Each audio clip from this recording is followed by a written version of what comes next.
AITA for asking my half-sister not to have my dad walk her down the aisle? Before my mom and dad married, my mom was in a relationship with another man that produced a daughter, Mary.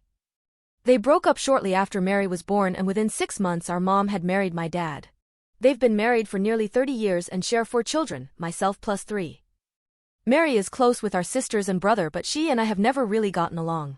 We're just different personalities and see little of each other so as to remain civil when we are together.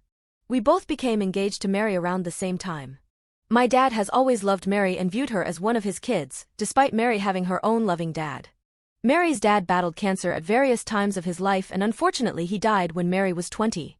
I suppose I've always been a little jealous that my dad has always viewed Mary as his child and she got the love of 3 parents. My dad has often said that part of falling in love with our mom was aided by baby Mary. I understand that a stepfather can love a stepchild just as much as a biological child, but factually I am my father's oldest child, his first daughter, and I always thought that I would be the first child he walked down the aisle, the first daughter he shared a father-daughter dance with. I've always thought that I am entitled to this as the first daughter and first child. Mary has mentioned in our family Zoom chats that she's considering asking my dad to do the fatherly tasks at her wedding, walking down the aisle, giving her away, father-daughter dance, but she might also ask our brother or one of her uncles from her dad's side, who she's very close to. After that chat I called her to talk privately and asked her not to have my dad walk her down the aisle. I explained everything as I have above, apologized to her that her father can't be here, but my dad is not her dad and I can never get back any of those firsts if she takes them. I pointed out that despite Mary not being his real child, my dad saw her first words, her first steps, her first everything, because he's been in her life since she was less than a year old, and when I came along none of those things were as special to my dad as they should have been, and he refers to me as his second child. For what it's worth, Mary has never considered my dad anything more than a stepfather. They get along well, they love each other, but Mary has always been clear that her dad was her dad and my dad was her stepdad. Mary was incredibly offended by my request and called me a few choice names and logged off. She is now ignoring my calls and texts as I try to further explain. She obviously told our mom and my dad because my dad sent me a text telling me that he was disappointed in me and that families come in all shapes and sizes. It was never my intent to hurt anyone, but I feel very strongly about this and had to speak up or regret it. Was I an asshole? Edit. Whoever reported me to the Reddit crisis people, that's a sick thing to do. That button should not be abused. You have no idea if it might actually send someone over the edge receiving it. Ops half-sister's response. For the love of God. I think I might be Mary.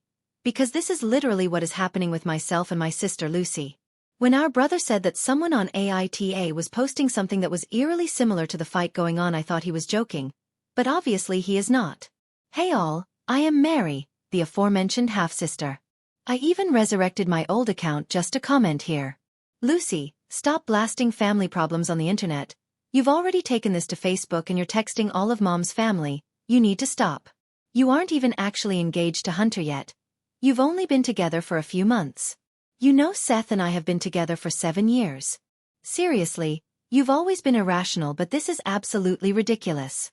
You need to take this post down and stop telling a half-skewed version of facts. If anyone would like to know the parts of the story that she is leaving out, feel free to message me or comment here. There's a lot more going on here than my sister is letting on. I'm sorry everyone, you're investing yourselves in a half-baked drama without all the facts. My sister has always done this. I'm so sorry she's brought you all into it. I'm sorry. Edit. I hope I've helped clear this thing up a little. At least, you have the rare opportunity to see the other side of the argument. I'm glad my brother subs AITA and saw this when he was sorting by new. Normally he scrolls past anything dealing with weddings, but he said this one sort of hit home because of what's going on and he knew it was us from reading it. I'm going to go away now. I'm tired. I've got to work in the morning. I hope this has been helpful to some. Thanks, everyone, for listening. Good night. Lucy. Get help. Love you. Edit 2. What is OP leaving out from the post? Okay, so basically, my dad did not just die. I was his next of kin and had to order life support turned off because at the end of his life he neglected to make a will or a DNR or anything stating his wishes. So at 20 years old I essentially had to kill my father, and I went through a severe mental breakdown afterward. Lucy's father, my stepdad, who I've never referred to by his first name but as Pa, was instrumental in helping me heal and move on from my dad's death. If it hadn't been for him being a father to me, I might not be here today.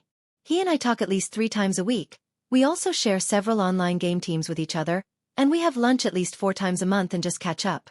OP, hereafter known as Lucy, has always been jealous of me because I got the best of both worlds being a 50-50 kid. My dad had more money than our mom and pa because he had one child, so my lifestyle was vastly different than hers. I tried my best to never flaunt it, but little kids make mistakes in learning. Lucy also has a habit of saying she's in these deep relationships when she isn't. I have been incredibly lucky in my love life. I met my fiancé, Seth, when we were in our early 20s and we just fell for each other.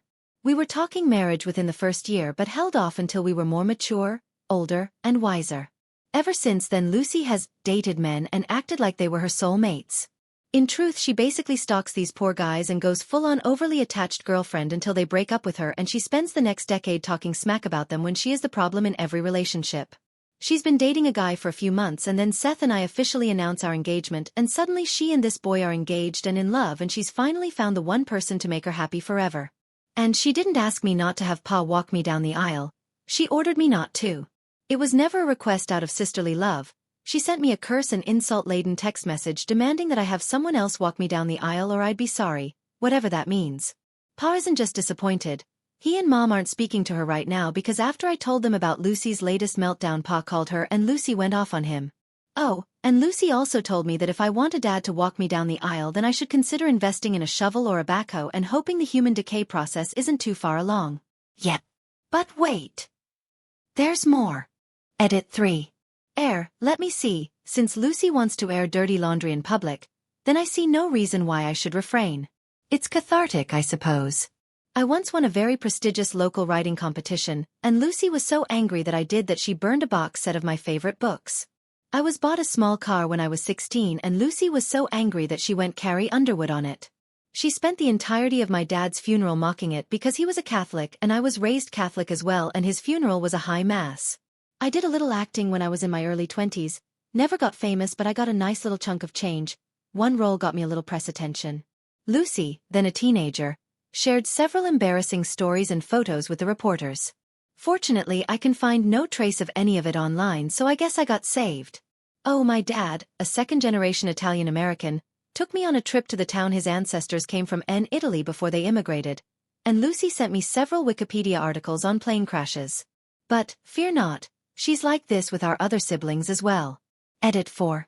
When asked why OP is getting torn apart in the comments. I see that. I know it seems like she deserves it, but honestly, it won't do anything. From as far back as the age of 7, she has had teachers and other adults advocating she get therapy.